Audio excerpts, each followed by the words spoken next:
Okay, kumusta pong lahat? Kumusta po? Shout out po sa ating mga suki na nanonood sa ating mga video, sa aking mga vlog. Salamat po sa inyong suporta sa ating mga bagong mga subscriber. Salamat po sa inyo sa inyong pag-subscribe. Sa iba pa ho hindi nakapag-subscribe, pwede ho lambing paki-subscribe para dadami pa tayo. Mag-shout out muna ako. Actually, 3 ninalista ko dito Pasensya na ho isa iba baka next time sa sunod ko na vlog shout out ko ho yung mga suki natin na mga taga-suporta na mainit talagang tinatanggap yung mga komentaryo dito na marami ding naiinis kasi nga daw hindi daw ako marunong magbigkas sa iba. Pasensya na kayo kasi ganun talaga nakakabulol pagka naghaharap ako sa camera, nakakabulol. At saka minsan kasi sa pagtantong salita, nabubulol ako dahil nanggigigil ako sa mga sasabihin ko. Yung totoo lalo pag ganyan na nakikita ko sa mga video kaya sa mga sinasabi na gagawin kong topic, nanggigigil ako. Lalo ako nabubulol. At saka minsan nawala ako kung sino yung dapat ibabanggit ko. Kaya pasensya na kayo sa minsan na Lahat naman siguro ganyan Kaya ito yung i-shoutout muna natin ito kay Sir Nico Busalanan. Oy, shoutout sa kapwa ko to taga Bohol, sa Daguhoy, Bohol. Lapit-lapit talaga to sa amin. Perting daawara ta ini sir sa Daguhoy. Pilar ko, perting daawara ta ni ay. Ano ba naman yung Carmen, Sirabulyones, Pilar. Ay, amping mo sa taga Daguhoy Sa Daguhoy, Bohol, amping-amping mo dihat nanan. Kay Ma'am Ami Cabrera sa Saudi Arabia. Kay Ma'am Lisa Jimenez Digno sa Mamburao,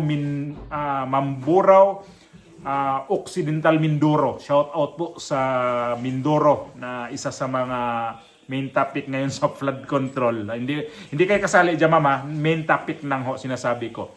So yan ang natin ngayon. Kasi sa ating mga balita, di ba? Flood control, insertions, ano-ano pa. Basta yan ang pinakasikat. So, react tayo dito. Nung pagpunta pala ni Bongbong Marcos kahapon sa Davao Oriental sa Manay, napahiya pala siya doon. Kasi may sumisigaw na, Sara! Sara! Alam naman natin ang kapag Mindanao talagang puntahan ni Bongbong Marcos at saka Visayas. Talaga siya dyan? Tawag niya na delikado siya dyan. Delicates. Kasi ang mga tao nga dyan nagtatanim ng galit, gagaya ko, nagtatanim ng galit din sa itong mama na to. Ang hilig kasi mag-promise Ayun, nagpunta pala ng Manay, napahiya, na rin siya doon, nakatikim siya ng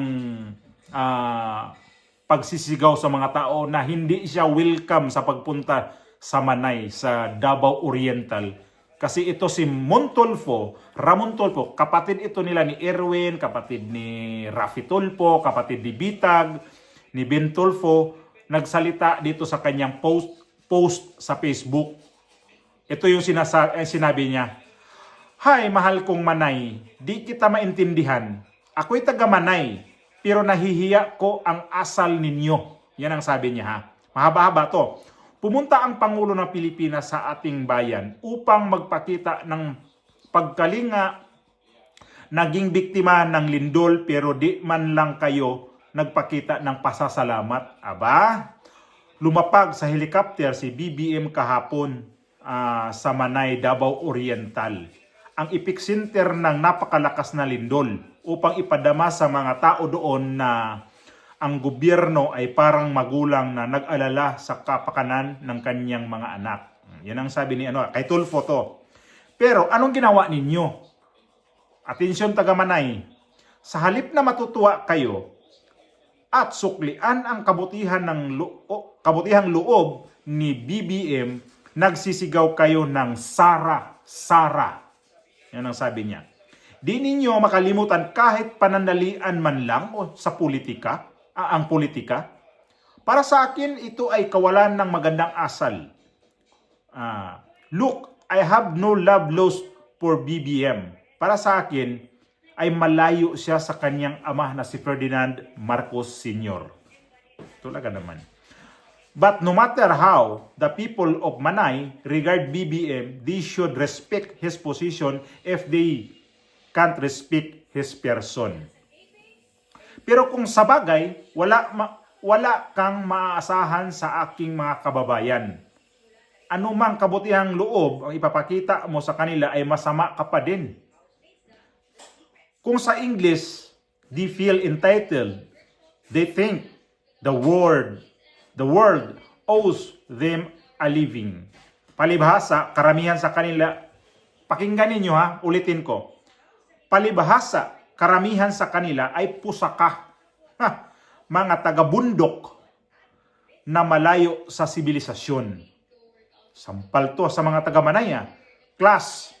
Ang tawag dyan sa English, sa mga may mga pinag-aralan na taga-Manay, ay alam nila ang kahulugan ng class o refinement.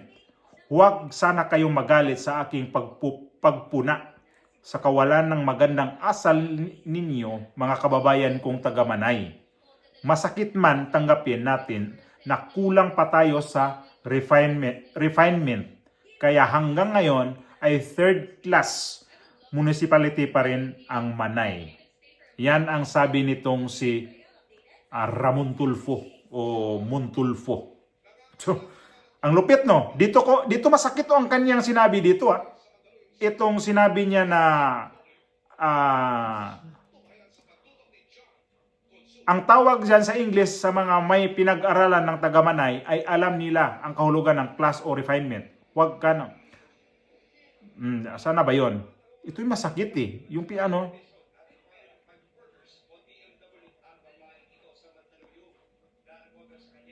Nung sinabi na mga pusaka ang sinabi niya.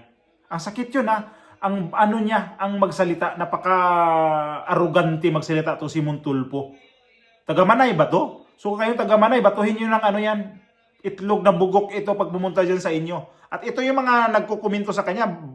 Ang maraming galit din sa kanya. At marami ring galit kay Bongbong Marcos. Ganito yun, Ito. Tapusin lang natin dito sa to. Unahin natin to si Montulfo. Taga-Manay ka, Montulfo. Natural. Anong ginawa ni BBM sa taga-Mindanao na si Pangulong Duterte? Alam mo yon. Ikaw ba hanggang ngayon naghilom na yung sugat mo na nakita yung anong ginawa nila sa 79 years old? The time na hinuli ito nang galing sa Hong Kong? At nakita mo ngayon kung ano ang kanyang kalagayan sa dahig? Sino kayang makakalimot nito na tao? Montulfo, kung ikaw nagpapasikat ka lang na nagdidepende ka dito sa iyong presidente na wala ring kwenta para sa akin, kasi sino ba rin hindi magalit? Sino hindi tatawag ng Sara na si BP Sara that time na nangyari na yon, pagkatapos pinuntahan ka agad yung mga nasalanta sa kalamidad. Si Bongbong Marcos, ang style ni Bongbong Marcos kasi bilasa na. Puntahan niya yung mga tao. Wala na. Punta na lang siya doon, na lang, pagmamindya-bidya na lang, ito'y gagawin, hawak-hawak ng ganito, paturo-turo, tapos naalala mo sa Bugo, yung ginawa niya doon na mga tent na tira-tira nung panahon ng pandemic, doon sa mga COVID. Hindi man lang bumili ng bagong mga tent. Samantala, yung mga kinurakot na pera dito sa flood control na mayroon din siyang confidential fund, napakalaki, 4 billion ang CF ni Bongbong Marcos, hindi niya kayang tanggalan yan na bawasan man lang pangbili ng pera natin yan, itong bayan pangbili ng bagong tent, hindi yung tira-tira nung panahon ng pandemic, nung panahon ng nung nagka-COVID. Yan ang ginawa niyang tent city sa Bugo. Kawalang hiya ni Bongbong Marcos. Ayun, nakatikim siya ng hindi maganda pala sa Manay nung pagpunta niya. May huli akong vlog noon si Kusan ang presidente. Siguro sana pagkatapos nitong vlog ko, pagpapakita siya sa Manay. Ayun na nga, nagpakita. Nagpakita pala siya doon, pero hindi nabalita sa mga mainstream media. Buti sinabi mo, Montulfo, para malaman din namin na mayroon palang taga-Manay o doon sa mga taga-Mindanao na sobrang galit sa presidente. Napahiya siya. Expected ko na yun, na hindi talaga ang pagtanggap ni Bongbong Marcos sa taga-Mindanao, expected na natin yun, kahit sino. na hindi talaga mainit ang pagtanggap dito. Yung tumanggap sa kanya doon, mga government official, normal naman natin makikita yan kasi puro sila sa gobyerno eh. Alangan naman, mga mayor, mga gobernador, isnabi nila si Bongbong Marcos kasi andun, presidente yan eh. At kahit pa man ganun pa man, nagpakita ng presensya si Bongbong Marcos doon, ano yon? Trabaho niya yun. Kasi presidente siya eh. Pero, para sa akin noon, after 3 days, bago mo puntahan yun, saan ka nung na yun, bago nangyari yun? Tapos ang dahilan pa, pinauna na doon sa si Vince Dizon, sa DSWD Secretary, si Gatchalian, si Ed Angara, at saka yung isa, yung nasa Mindanao na dinistino niya. Yan ang katwiran niya na pinauna niya doon. Ay, yan ang karamihan. Yan ang lagi niyang sinasabi. Pagka doon sa Cebu, pinauna daw niya si Gibo, Teodoro. Dito sa Davao, yun na naman ang niya, sa Davao Region. Yun na namang sabi niya, pinauna ko muna sa mga ganito. Magdahilan ka pa. Dumaan ang Sabado at Linggo. Hoy, Mr. President, Sabado at Linggo. Hindi mo na alala yung mga tinamaan ng lindol? Tapos nagpadala ka pa ng itong DSWD, Department of Agriculture, nagpadala pa ng bigas. Hindi libre. Ibibinta yun ng 20 pesos per kilo. Ang bigas na pinadala ng taga DA, sus. Naisip niyo yun, bintahan mo na to, inegosyo mo na yung nasalanta ng lindol. Nakita naman natin kung anong mga bahay na bumagsak na yung mga bahay nila. Yung munisipalidad ng munisipalidad ng Manay, tinamaan. Sus, parang proud pati si Bongbong Marcos bigay ng mga ayuda sa mga ilang milyon. Doon sa mga pera namin yan eh. Pera na taong bayan yan. Kulang nga yan, milyon yung pamimigay mo. Samantalang yung mga kickback ninyo dyan sa flood control, bilyon-bilyon. May isa pa dyan, hanggang ngayon nagtatago. Tapos ngayon, magagalit to si Montulfo na ganun ang inasta ng mga tao sa Tagapanay. Ay, naku, kapag nandun ako sa time na yon, number 1 din akong sisigaw ng Sara. Anuhin natin to? Baka sabihin ko, Pao, uli ka na, hoy. Anong ginawa mo dito? Buti nga, hindi nila pinaplatan yung helicopter doon para hindi na makaway para sabihin, mabingi sa katatawag ng mga Duterte, kuya Sara. Pahiya pala siya doon. Ang mga mainstream media, hindi talaga hindi talaga nagsabi yan. Kasi nga, dinipindihan niya na presidente. Well, kung walang bias, balita ninyo para makita talaga natin kung ano talaga ang reaksyon sa mga tao pagdating ni Bongbong Marcos sa Manay, Davao Oriental. Hindi lang yan ha. Davao Oriental ang kasi yun ang epicenter. Okay. Mayroon pa naman na tinamaan ng bagyo ang ibang lugar sa Mindanao. Davao City, tinamaan eh. Sabagay, inaasa niya yung mga Duterte. Kasi ang mga Duterte, alam ko naman yan eh. Kapag mga ganyan mga sakuna, kaagad-agad yan. Tulong na kaagad yan. Kita naman natin yun sa Cebu, sa Bugo. Dump truck ang pinadala ng tulong galing sa Davao. Mayroon bang tulong galing Ilocos? Na nandoon nakatira itong mga Marcos? Ilang mga Marcos din ang magiging opisyal sa gobyerno sa Ilocos? May dump truck ba papuntang Cebu? May dump truck man naman dumating sa dito sa sa Baguio? Wala. Kahit man lang ilagay natin sa Baguio kasi malapit-lapit sa Ilocos eh. Ay nako naman. Kaya buti nga kay Bongbong Marcos na nakatikim pala to ng pagsisigaw sa kasi nga naman, bilasa na yung mga tao eh. Anuhin mo pa yung mga tao naghihingalo na, pupuntahan mo pa yun doon, puro ka lang briefing doon eh. Mayroon pang microphone na dito sa'yo. Tapos paturo-turo ka, hawak nga nito papel, paturo-turo ka pa. Hindi yan ganyan kapag presidente, hindi ganyan. Kung sanay ka talaga na tutulong sa mga tao, hindi na yan dapat briefing ka ganyan.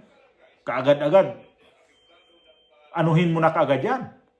Tingnan mo na kung anong nangyari doon. Briefing ka pa. Papakita mo lang doon na nag-donate ng pera ang gobyerno sa local government. Trabaho mo yan. Magbigay ka talaga ng hinabang sa mga tao nga nasalanta kasi Ikaw presidente. Kaya lang, huwag kang magalit. Huwag magalit ito si Montulfo din na ganun ang inasta sa mga taga-Manay. Kung taga-Manay ka, di bahala ka na sa buhay mo, Montulfo. Kasi yung mga taga-Manay, ilang araw bago pinuntahan ng presidente, natutuwa ka pa nun? Dapat na nahimik ka na lang, Montulfo. Hindi yung mag-react ka pa, mag-post ka pa. Na sinabihan mo pa na dinown mo pa yung taga-Manay na sinabi mo taga-bundok. Eh ikaw, taga-syudad, sinong mas bastos? Yung nasa bundok nakatira o itong nasa syudad na sabi mo malayo sa sibilisasyon? Ikaw, nasa sibilisasyon ka na. Pero noon ka pa, sobra kang bastos, Montulfo. Nabugbog ka na nga ni Rimart Santiago noon at saka ni Claudine Barreto. Wala ka pa rin pinagkatandaan? Nako naman. Pasaway ka talaga, Montulfo. May video ka pa naman sa naiya na talagang binakbakan ka na ni mag-asawa ni Rimart sa ni Claudine. Talo ka. Black eye ka nga eh. Kakahiya ka. Nako. Pasaway ka talaga, Montulfo. Parehas, magsama na kayo ni Bongbong. Magsama na kayo ni Bongbong. Puro kayo mga... Ay nako. Mag-ano na kayo. Pampalakas lang yung malakas talaga na dahon. Mag-vape na lang kayo. Vape para. Yan.